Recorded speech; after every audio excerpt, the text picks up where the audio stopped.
because it is going to get interesting to see what Biden and all these people. All right. The next one we're going to talk about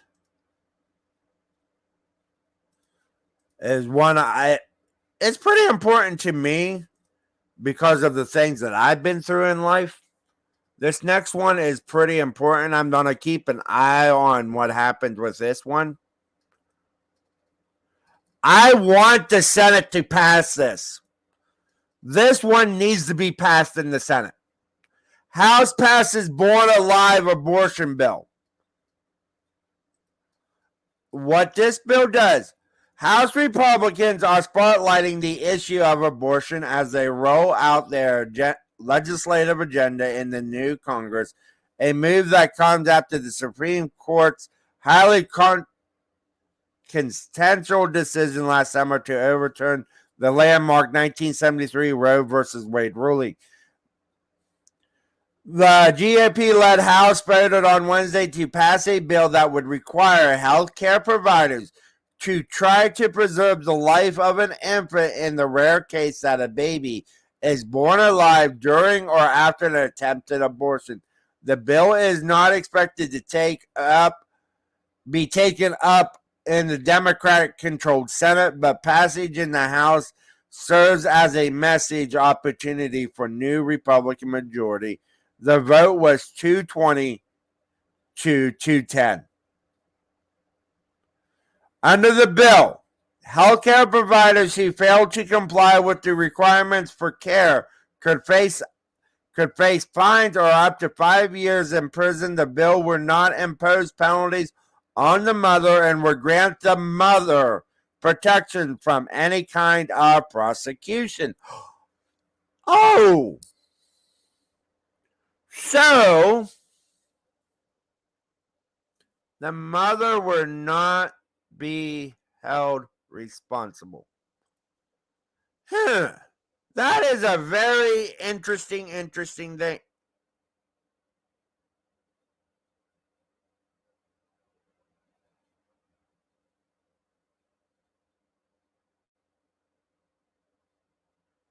Opponents have argued that such measures restrict abortion access by threatening healthcare providers. It is already considered homicide in the United States to intentionally kill an infant that is born alive. But the thing about it, they do not like that a bill like this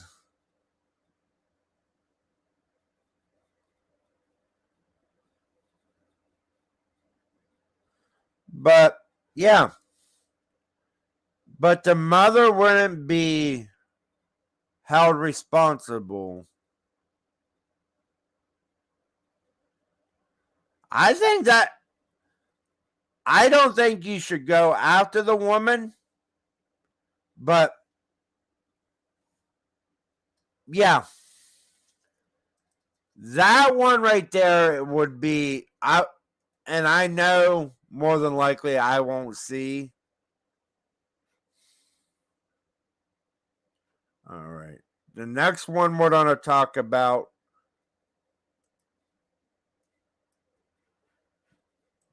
is one that I think we need. And I'm going to let you guys listen to what. And let me see if this is the right one. And Congress is getting back to business after passing a rules package that includes several concessions Kevin McCarthy made to his detractors in order to be elected Speaker. Now, the new rules in the House reflect a massive shift in procedure from Democratic control, and they cede some of McCarthy's power to rank-and-file members, allowing just one member to call a vote to oust him. ABC's Jay O'Brien joins me live on Capitol Hill for more on this. Jay, The subcommittee of the Judiciary would have extraordinary power to investigate and any. Congress is getting back to business after passing a rules package that needs to shut up for a minute. The committee of the Judiciary would have extraordinary power to investigate any part of the federal government for perceived wrongdoing against conservatives. The Justice Department and the FBI in particular, Rep. Jim Jordan of Ohio is expected to take over the Judiciary Subcommittee as Republicans say they are making final assignments.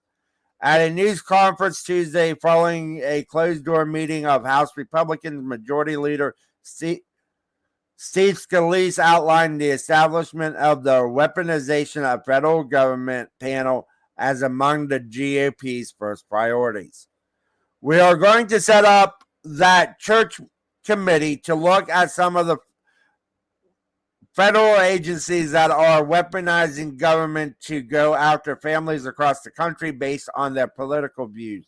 That's not what the government should be doing, said Scalise, comparing the body to the so-called Church Committee of the 1970s, in which Democratic Senator Frank Church led an investigation of intelligence abuse by the executive branch. And I'm going to say this now. Most people, since they know I'm a conservative, I will say this. Investigate Donald Trump too. Investigate Donald Trump. If he did anything wrong, investigate him too. If he was a part of the weaponization of the federal government. That's my opinion. Investigate all of them.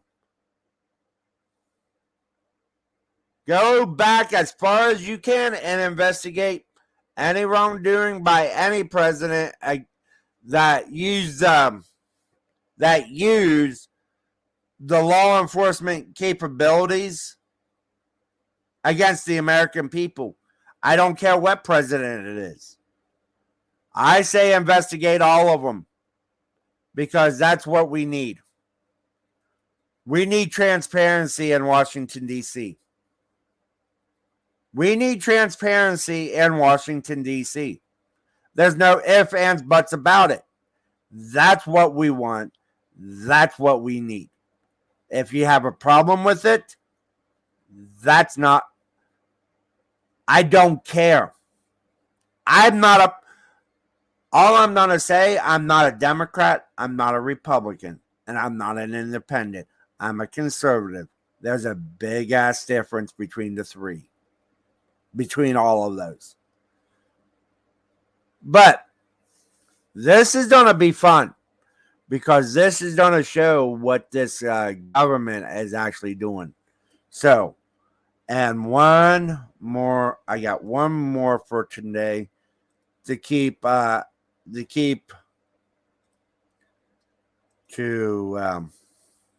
about that I think is pretty important. All right. How U.S. House passes bill banning exports of reserve oil to China. And I agree with this. The U.S. House of Representatives overwhelmingly passed a bill on Thursday to ban releases of oil from the U.S. Strategic Petroleum Reserve from being exported to China through the measure. Though the measure faces an uncertain future in the Senate. The bill passed 331 to 97 in the House, which Republicans took narrow control of this month, with all of the no votes come from Democrats. The issue of U.S. oil exports to China became a rallying cry for Republicans last year when President Joe Biden, a Democrat, announced the sale of 180 million barrels from the SPR to tame oil prices that rose due to Russia's war on Ukraine. Through October last year, U.S. oil companies exported nearly 67 million barrels of oil to China.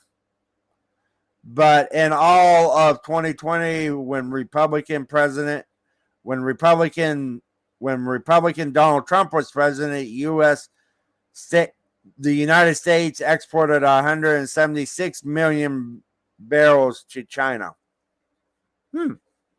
I did not know that. That one I did not know. So, and I do want to look at one more thing. There is one more thing that I do want to look at.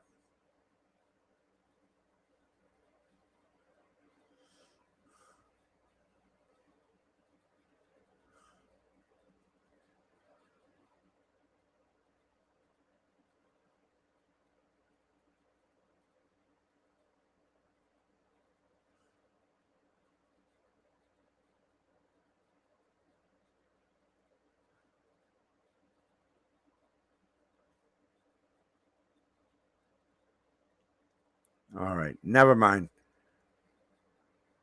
Because I really do not know how to read it. But they are going to do, and I'm going to do this every Saturday. So, expect a video every Saturday around noon. I'll probably do it earlier in the day, but I will do all the research. We're going to hold the Republicans in the House, especially the House. I would do it with the Senate, but we don't have a minority. We have a minority in the Senate. It's a 51-49 over in the Senate right now.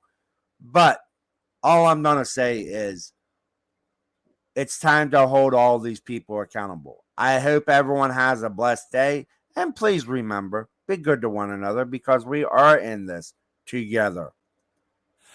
Oh, say, can you see by the dawn's early light what so proudly we hailed at the twilight's last gleaming, whose broad stripes and bright stars through the perilous fight o'er the ramparts we watched were so gallantly streaming.